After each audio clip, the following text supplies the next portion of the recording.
It's day 2 of jury selection for the woman accused of shooting and killing a man after he left the scene of a crash. Hannah Payne is accused of killing 62-year-old Kenneth Herring back in 2019. Police say Herring ran a red light and crashed into a semi-truck on Clark Howell Highway that's near I-285.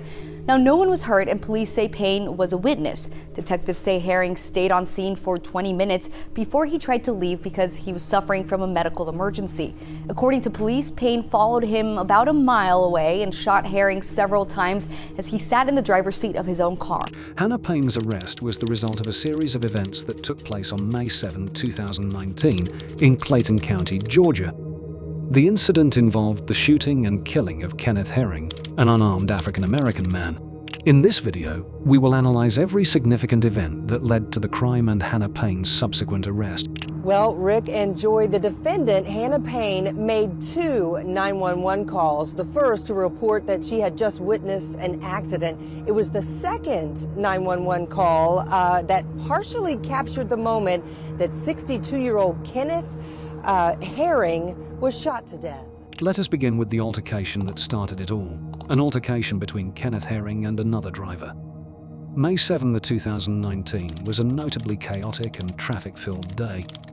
The 285 area was shut down due to a battery truck fire accident as law enforcement needed to block the entrance and exits. That day, Kenneth Herring was involved in a minor car accident with another driver.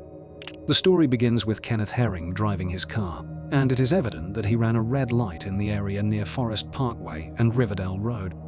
At that moment, 21-year-old Hannah Payne and another tractor-trailer were approaching the intersection, and Mr. Herring collided with the trailer. Hannah Payne was not directly involved in the accident. Rather, she and a correctional officer named Terry Robinson only witnessed the accident. The two of them and Mr. Herring all pulled over to address the accident. They called 911 for assistance. Remember, it was a traffic-filled day? Yes, and this consequently led to law enforcement being delayed while responding to the scene. For some reason, Hannah Payne became increasingly frustrated with the delayed response of the authorities, and she made another 911 call. Terry Robinson also called 911, but notably, he cited some concerns for Mr. Herring's health and state of mind. Mr. Robinson noted on the call that Mr. Herring appeared confused and disoriented after the accident. Mr. Robinson, being a correctional officer at a medical prison, was able to take note of signs indicating a possible medical issue rather than driving while intoxicated. He observed no signs of alcohol or substance influence, but rather behaviors consistent with medical conditions, possibly related to diabetes. Additionally, he noticed some needles in Mr. Herring's vehicle, which also corroborated his beliefs. Now, throughout the approximately 20 minutes they spent waiting for the authorities at the scene, there were no conflicts or altercations. Mr. Herring did not say or do anything to provoke Hannah Payne, and this fact only made the events that followed even more sinister. This leads us to Hannah Payne's involvement in the crime. Hannah Payne, who had witnessed the altercation between Herring and the other driver, felt this burning need to intervene even when she had no cause to do so.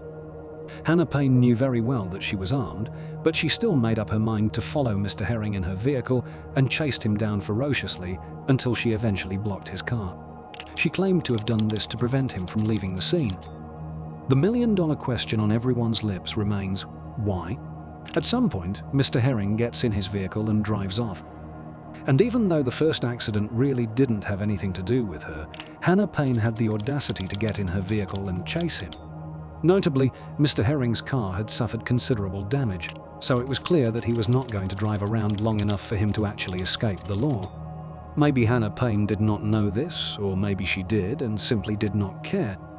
Whatever the case may be, Mr. Robinson had only encouraged her to simply get a picture of Herring's license tag number. Now, this leads us to the actual confrontation and shooting where Hannah Payne blocked Herring's car, confronted him, and eventually shot him while he was trying to defend himself. So Hannah Payne gets in her car and drives after Mr. Herring. While driving, she calls 911 again, this time narrating what she is doing. The 911 operator, of course, tells her, "Madam, don't chase him, that's not safe. Don't follow him. We don't need you to do that." But as far as she was concerned, she felt right by what she was doing. We can assume this because she clearly tells the 911 operator, "Well, I'm not going to follow. I don't know what he's going to do." "I don't like how he's driving." So she follows him. And this is according to witnesses, but isn't it ironic that she was driving very aggressively to try to chase down Mr. Herring? Witnesses claimed that she was cutting people off and almost hitting people on the road. In fact, Hannah Payne had to jump over a median so that she could finally block Mr. Herring. It is important to note that this woman was not a law enforcement officer of any kind. She did not have any authority to arrest Mr. Herring, neither did she have the right to pull him over, write him any tickets, or anything of the sort. But still, she blocks him and charges towards him. Now, the rest of the interaction was thankfully recorded by the 911 call she made. At some point, Hannah Payne could be heard screaming, "Get out of the car." Witnesses also reported that she had jumped out of her car and was running straight to his driver's side. In fact, one witness claimed to see Hannah hitting on the window with such intensity, only to later realize that Mr. Herring's window was part of the way down and that Hannah was reaching into where Mr. Herring was sitting in his truck. This entire confrontation was wrong on all levels. For one, she was told not to chase him down or pull him over. Number two, she had already given law enforcement his tag number. What other reason could she possibly have for continuing to chase him? Lastly, she knew that law enforcement was in the area and that they would have eventually caught up to him. There was nowhere he could have run to. In fact, it turns out that she knew his car wasn't going to go very far because she told the operator on the 911 call that Mr. Herring's car was smoking. Since he was not going to get far, she could have just backed off and just let it be, but no, Hannah Payne just had to take matters into her own hands. Notably, witnesses claimed that they observed Hannah Payne to be the primary aggressor in the conflict as she was continuously reaching into the car. On the other hand, Mr. Herring was mostly gesturing that she leave him alone. They never saw him punch or hurt her in any way. Then the unthinkable happened. As Mr. Herring was trying to defend himself, the vehicle moved. It is still unclear whether he moved his vehicle on purpose or shifted it into gear while trying to come out of the car to get away from Hannah. But whatever the case may be, the car moved and then there was a gunshot. Hannah Payne claimed that she shot in self-defense, but witnesses would report that something very different happened. The car moving escalated the already tense situation. It was so tense in the moments leading up to the shooting that the 911 call records Hannah saying, "Get the fuck out of the car, I will shoot you." Unfortunately, the car moved. For this part, we will examine the moments that followed the shooting. Hannah Payne reported that she had shot someone in self-defense. She claimed that she shot Herring because he was trying to run her over with his car. But this was the short and, quite frankly, untrue version of the story. You see, after she shot him, Hannah Payne picked up the phone with the 911 operator and said it was done in self-defense, claiming that he pulled the trigger when trying to get the gun from her. In her own words, "He pulled the trigger on my gun and shot himself." As you can imagine. The authorities eventually arrived at the scene and an investigation was opened immediately. Yes, Kenneth Herring was taken to the hospital, but sadly, he succumbed to his injury. As a result, the Clayton County Police Department rightly launched an investigation into the incident, treating it as a homicide case. There was documentation in the vehicle that was consistent with Mr. Herring being on insulin. The needles in the car proved he was insulin dependent. Later on, his toxicology screens with a negative report proved that he was not drinking and that he was not on drugs. Now the arrest of Hannah Payne. After a thorough investigation, the police determined that there were inconsistencies in Hannah Payne's self-defense claim. Witnesses' accounts greatly contradicted Hannah Payne's version of events, and these testimonies all suggested that she had escalated the situation. As a result, Hannah Payne was arrested and charged with murder and aggravated assault. Would any of this have happened if Hannah Payne did not take matters into her own hands? This crime could have been easily avoided if only she had not believed that she had the audacity to follow Mr. Herring. Now for the legal proceedings, would there be justice for Kenneth Herring and his family? After years of delay, Hannah Payne's case finally went to court in 2023. As soon as the trial began, the defense argued that Payne acted in self-defense, fearing for her life, while the prosecution argued that she had taken the law into her own hands and used excessive force, which led to the death of Kenneth Herring.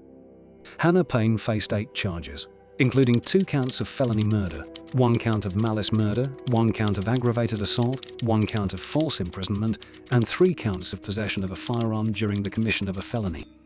Hannah Payne, who is now 25, pleaded not guilty to all charges brought up against her. Now, let's review some established facts related to the case. According to investigators, at around 6 p.m. on May 7, 2019, the victim, 62-year-old Herring, was driving his Dodge pickup truck when he ran a red light and hit an 18-wheeler. Both vehicles were damaged, and the drivers pulled over to wait for police to arrive. Investigators established that Herring's accident was witnessed by two people who pulled over to help the defendant, Hannah Payne, and an officer with the Georgia Department of Corrections named Terry Robinson. Robinson, who worked in the infirmary at a local prison, examined Herring and noticed that he appeared disoriented. A police officer also reported that Herring's eyes looked to be a reddish-orange color and, as a result, believed Herring was in diabetic shock at the time. Payne and Robinson stayed with both drivers for about 20 minutes, waiting for the police to arrive when Herring returned to his truck and left the scene. According to a defense motion, Robinson encouraged Payne to follow Herring after he left the scene, but only intended that she get his license tag number. Payne reportedly called 911 as she followed Herring to report the tag number. The dispatcher told her to return to the accident scene and not to follow Herring. Now onto the question that would ring loud all through the trial: was the shooting an accident, self-defense, or murder? The guy that caused the accident, who ran the red light, is drunk, and he got back in his car and he's looking like he's trying to drive away. Okay, can you get his tag number?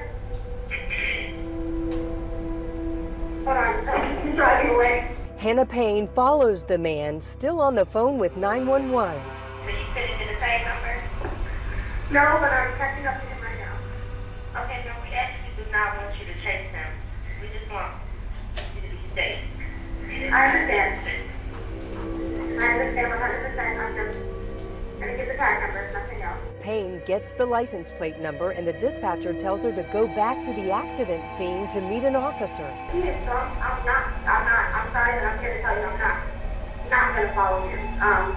Because he is going to cause another accident. So I will stay behind him until the officer can get to us. But until then, I'm not moving. Payne then apparently drops the phone. In the distance, you can hear her yelling at the man to get out of his car. Seconds later, Payne gets back on the line with the dispatcher. He just pulled the trigger of my gun in my hand. Why do you? Ma'am, we are not supposed to follow him. He hit my car! According to the defense motion, Hannah Payne was concerned that Herring might cause another accident, so she followed him until the police could intervene to stop him. This reasoning does not seem likely, as the mere concern could not have been the motivation for her to drive so aggressively after him. Roughly 1 mile from the original accident scene, Hannah Payne then pulled her Jeep Wrangler in front of Herring's truck to stop him. The defense continued to paint their picture of the crime. According to the defense, she exited her Jeep and approached Herring's truck. Afterward, Herring allegedly revved his engine and attempted to run Hannah over. The defense also claimed as Hannah approached Herring's truck, he grabbed her by the shirt and pulled her closer to his vehicle's window. Now, we wonder how none of the eyewitnesses saw this happen. Why would they all claim that Hannah was the sole aggressor in the altercation? Going back to the facts, Hannah Payne had told investigators that she then pulled out a semi-automatic 9mm that was fastened to her hip, and a struggle for the gun had ensued. This was when the weapon discharged. But this actually begs the question, why did she pull out her weapon? She was not in any danger, and considering how much she was yelling at the 62-year-old victim, she clearly was not threatened by him. In fact, it would not be wrong to assume that she felt superior to him. She felt bigger, and felt she had every right in the world to chase him down and point a gun in his face. Clayton County Police, responding to the 911 call, reached Herring's truck at 6:20 p.m. They found him sitting in the front seat and bleeding out from the gunshot wound to his abdomen. They rushed him to an area hospital, where he was pronounced dead less than an hour later. And to clear up why Kenneth Herring drove off in the first place, his wife testified that she believed her husband was experiencing a diabetic episode at the moment and must have been trying to get to a hospital. Things got really interesting when the state began to establish their own theories. The defense also established the theory that Kenneth Herring did not pull the trigger, and this was backed up by DNA evidence. During the investigation, the relevant authorities attempted to get fingerprints off the gun. They identified some prints on it, but did not have anything sufficient to match it. There were about 3 different fingerprints on the gun, none of which could be linked to Kenneth Herring. However, the DNA on the slide of the gun matched only one person, and that person was the defendant, Hannah Payne. The defense also pulled out multiple 911 calls during the trial. 2 were from Terry Robinson, 2 were from the defendant Hannah Payne, and 1 was from one of the eyewitnesses. There were also multiple photographs and body-worn camera footage of the initial responding officer. All these things established the fact that Kenneth Payne was the victim of this crime in more ways than one. And you would agree that there's some sort of struggle or tussle between the 2 people? Yes, I ended up getting out to check on the guy after I heard the gunshot.